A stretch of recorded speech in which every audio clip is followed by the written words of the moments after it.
मुझे खून चाहिए।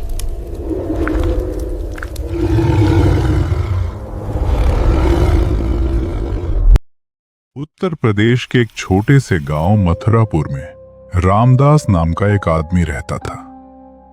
रामदास गांव का सबसे बड़ा साहूकार था और उसकी एक किराने की दुकान थी।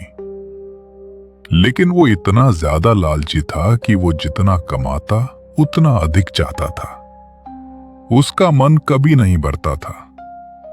उसके इसी स्वभाव को लेकर रामदास की पत्नी लक्ष्मी और उसका इकलौता 12 साल का बेटा किशन उसे बार बार समझाते रहते थे। बस करो जी, अब तो काफी हो गया। लेकिन रामदास का जवाब एक ही होता था, नहीं, अभी तो ये बस शुरुआत है, मुझे तो अभी और चाहिए।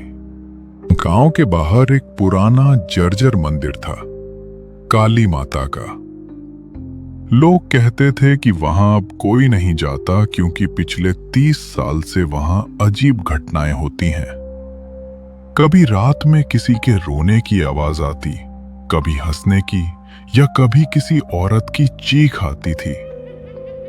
एक अमावस्या की रात रामदास दुकान बंद करके घर लौट रहा था। रास्ता पूरा सुनसान था। वो चुपचाप शांति से अपने धन को कैसे दोगुना किया जाए इसके बारे में सोचते हुए घर वापस जा रहा था। तभी रास्ते में उसे बूढ़ा तांत्रिक अघोरी बाबा दिख गया। अघोरी बाबा साल में सिर्फ एक बार ही गांव आता थे। रामदास अघोरी बाबा को देखकर पहचान गया और तुरंत अघोरी बाबा के पास गया और बोला, बाबा प्रणाम, आप तो बहुत शक्तिशाली हैं।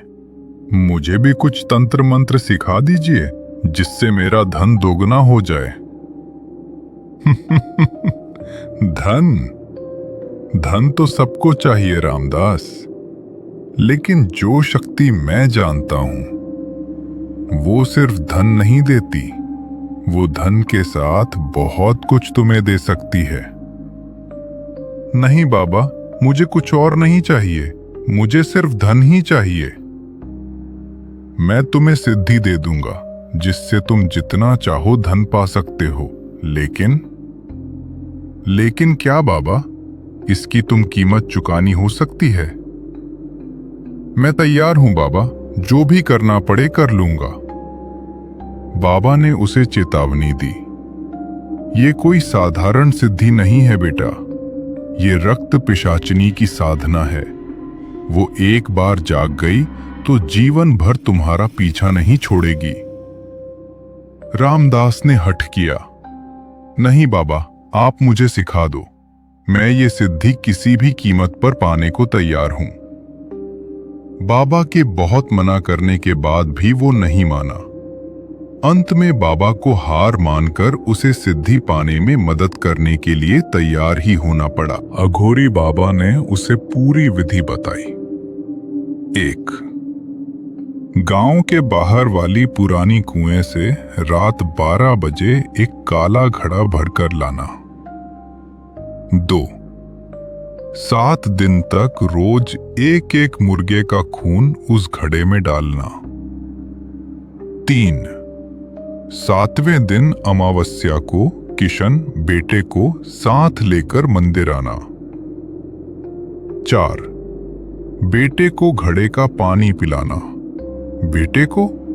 क्यों बाबा? क्योंकि निर्दोष का बलिदान सबसे प्यारा होता है पिशाचिनी को।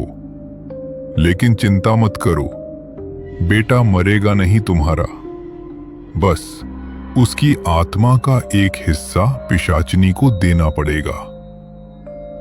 रामदास घर आया और उसी रात से ही उसने विधि शुरू कर दी।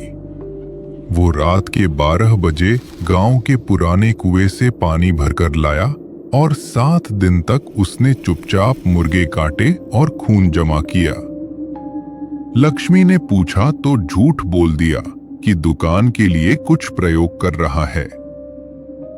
7वें दिन अमावस्या थी।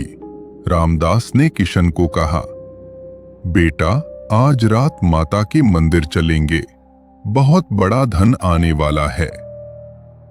किशन खुश हो गया। रात 11:45 बजे दोनों पुराने मंदिर पहुंचे। अघोरी बाबा पहले से वहां मौजूद थे। आग जल रही थी। चारों तरफ काली काली मूर्तियां और खोपड़ियां रखी थीं। रामदास, घड़ा लाया? हाँ बाबा। रामदास से फिर घड़ा बाबा को दे दिया। बाबा ने घड़े को लेकर कुछ मंत्र पढ़ा और घड़े का काला पानी किशन को पिलाने को कहा। किशन ने एक घूंट भरते ही चेहरा बनाया और बोला, पापा, ये तो खून जैसा स्वाद है। रामदास ने बिना उसकी बात का ध्यान दिए जबरदस्ती बेटे को पूरा घड़ा पिला दिया और कुछ देर बाद किशन बेहोश हो गया। तभी थोड़ी देर बाद हवा तेज हो गई। मंदिर की दीवारों पर खून के निशान उभर आए। आग की लपटें नीली हो गईं। एक औरत की भयानक आवाज गूंजी, मुझे प्यास लगी है, बहुत ज्यादा प्यास। ये सब देखकर रामदास डर गया और बाबा के पास गया और पूछा, बाबा, ये सब क्या हो रहा है?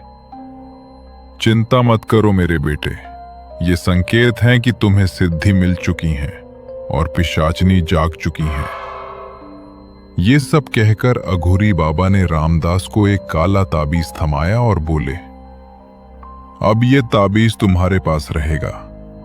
रोज रात को पिशाचनी आएगी, तुम उसे जो मांगोगे वो देगी, लेकिन हर बार उसे रक्त चाहिए होगा। रक्त? किसका? जिसका वो मांगेगी। तभी अघोरी बाबा अचानक गायब हो गए। अगली सुबह रामदास की दुकान पर अचानक भीड़ लग गई। लोग दूर दूर से सामान खरीदने आने लगे। एक हफ्ते में उसकी कमाई दुगनी हो गई। रामदास खुश था। तभी एक रात 2:15 बजे, जब पूरा गांव सो रहा था, तभी उसके कमरे में एक ठंडी हवा आई। बिस्तर के पास एक औरत खड़ी थी। लंबे काले बाल, सफेद साड़ी में खून के धब्बे, आंखें पूरी काली, मुंह से खून टपक रहा था। मुझे प्यास लगी है साहूकार, पानी दो या रक्त दो। ये आवाज सुनते ही रामदास डर के मारे कांप उठा और उसने देखा कि पिशाचनी उसके सामने खड़ी हैं। तभी उसे याद आ गया कि बाबा ने उससे क्या कहा था। वो तुरंत गया और उसने पास पड़ी मुर्गी का गला रेतकर खून पिशाचनी के मुंह के पास किया। पिशाचनी ने सारा खून पी लिया और गायब हो गई। रामदास ने चैन की सांस ली। अगले दिन फिर दुकान पर रिकॉर्ड तोड़ बिक्री हुई। रामदास ने सोचा, बस कुछ दिन और, फिर मैं अमीर बन जाऊंगा। ये सब सोचकर वो मन ही मन बहुत खुश था। लेकिन पिशाचनी हर रात आने लगी। पहले मुर्गी, फिर बकरी, फिर गांव के आवारा कुत्ते, एक एक करके रामदास ने सबके खून पिशाचनी को पिलाया। 1 महीने बाद पिशाचनी बोली, अब मुझे मुर्गी बकरी नहीं चलेगा साहूकार, अब मुझे इंसानी रक्त चाहिए। इतना कहकर वो गायब हो गई। अब रामदास डर गया था। उसने अगले दिन एक गरीब मजदूर को रात में बुलाया, नशा पिलाया और एकांत में ले जाकर उसको मार दिया और उसका खून पिशाचनी को चढ़ा दिया। अगले दिन गांव में चीख पुकार मच गई, मजदूर गायब हो गया है। रामदास अब बहुत अमीर हो चुका था। उसने नई दुकानें खोल ली, 2 मंजिला मकान बनवा लिया था। लेकिन उसकी नींद हराम हो चुकी थी और उसका बेटा किशन भी अब अजीब व्यवहार करने लगा था। कभी कभी उसकी आंखें काली हो जाती और वो कहता, पापा, मुझे प्यास लगी है। लक्ष्मी रो रो कर कहती, कुछ तो गड़बड़ है जी, बेटा ठीक नहीं लग रहा। रामदास चुप रहता। 3 महीने बीत गए और यह किस्सा लगातार चलता रहा। हर रात पिशाचनी आती और रामदास उसे खून पिलाता था। लेकिन कुछ वक्त बाद पिशाचनी अब हर हफ्ते नहीं बल्कि हर रात आने लगी, और कुछ दिन और बीतने के बाद वो अब हर घंटे आने लगी। अब एक नहीं 2 इंसान चाहिए, वरना मैं खुद चुन लूंगी। रामदास ने 2 और गरीबों को मारकर खून चढ़ाया। गांव में आतंक फैल गया। लोग कहते कोई राक्षस गांव में घुस आया है। एक रात पिशाचिनी ने रामदास के कान में फुसफुसाया, अब तुम्हारा बेटा किशन का खून चाहिए, उसका रक्त सबसे मीठा होगा। रामदास चिल्लाया, नहीं, कभी नहीं। पिशाचिनी हंसी, तो फिर अपनी पत्नी का दे दो। रामदास चिल्लाया, नहीं, उसका भी नहीं। पिशाचिनी हंसी, तो फिर किसका दोगे मुझे? अब सिर्फ इंसान का ही खून चाहिए। रामदास ने पत्नी को बचाने के लिए एक और निर्दोष गांव वाले को मार डाला। अब पिशाचिनी उसका हर जगह पीछा करने लगी थी।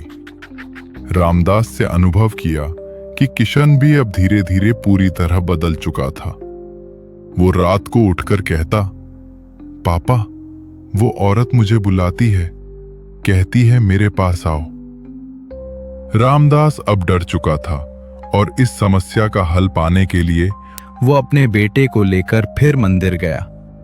वहां उसने अघोरी बाबा को ढूंढा, लेकिन बाबा उसे कहीं नहीं मिले, बल्कि वहां पर अघोरी बाबा की जगह पिशाचनी खड़ी थी। उसे वहां देखकर रामदास पूरी तरह डर चुका था। तभी पिशाचनी बोली, तुमने सोचा था कि तुम मुझे इस्तेमाल करोगे। मैंने तुम्हें इस्तेमाल किया है साहूकार। अब तुम्हारी पूरी आत्मा मेरी हो चुकी है। रामदास घुटनों के बल गिर पड़ा और बोला, मुझे और मेरे बेटे को छोड़ दो, मैं सब वापस कर देता हूं, वो सारा धन और वो सब जो तुमने मुझे दिया है। अब देर हो चुकी साहूकार। तभी किशन बोला, पापा, मुझे प्यास लगी है पापा, मुझे खून पीना है पापा। रामदास ने किशन को देखा और घबरा गया और बोला, बेटा, ये तुम क्या कह रहे हो? तुम्हें क्या हो गया है? तभी अचानक किशन ने अपने पिता पर हमला कर दिया। रामदास चीखा, नहीं बेटा। रामदास ने बचाव में बेटे को धक्का दे दिया, जिसके वजह से किशन सिर के बल गिर गया और वहीं बेहोश हो गया। रामदास चीखा, नहीं बेटा। वो तुरंत उसके पास गया और रोने लगा। तभी पिशाचनी ये सब देखकर जोर जोर से हंसने लगी। रामदास ने देखा कि किशन के सर से खून निकलने लगा है। ये देखते ही वो और जोरों से रोने लगा। तभी पिशाचनी उस खून को पीने लगती हैं। रामदास ये देखकर पूरी तरह टूट गया था। तभी पिशाचनी बोली, अब तुम अकेले रह गए हो, लेकिन मैं हमेशा तुम्हारे साथ रहूंगी। बस इतना बोलकर वो फिर जोर जोर से हंसने लगी। तभी रामदास चीखता है और बोलता है, बस करो, दूर हो जाओ मेरे बेटे से। तभी अचानक किशन की उंगलियां हिलती हैं और पिशाचनी रुक जाती है और धीरे धीरे मुस्कुराती है। पिशाचनी, मरने नहीं दूंगी इसे, ये अब मेरा है। किशन अचानक उठता है। उसकी आंखें पूरी काली, होठों पर खून। पापा, मुझे प्यास लगी है। रामदास डर की वजह से पीछे हटता है। तभी मंदिर की दीवारें हिलने लगती हैं। चारों तरफ बच्चों के रोने की आवाज गूंजती है। तभी पिशाचनी चिल्लाते हुए कहती हैं, अब सिर्फ तुम्हारा परिवार नहीं साहूकार, अब मुझे पूरा गांव का खून चाहिए। तभी अचानक सब शांत और सब गायब। ना पिशाचनी, ना किशन। रामदास वहीं पर रोने लगा। कैसे बचाएगा रामदास अपने परिवार को? और क्या सच में रामदास पिशाचिनी के लिए पूरे गांव वालों को एक एक करके मार देगा? और वो अघोरी बाबा कहाँ चले गए? और क्या पिशाचिनी का अंत हो पाएगा, या वो पूरे गांव वालों को मार देगी? ये सभी सवालों का जवाब मिलेंगे आपको अगली वीडियो में। धन्यवाद। अगर आपको ये कहानी पसंद आई हो तो वीडियो को लाइक कर दो यार, और हमारे चैनल मिडनाइट सन्नाटा को सब्सक्राइब कर लो ताकि ऐसी और डरावनी कहानियां मिलती रहें।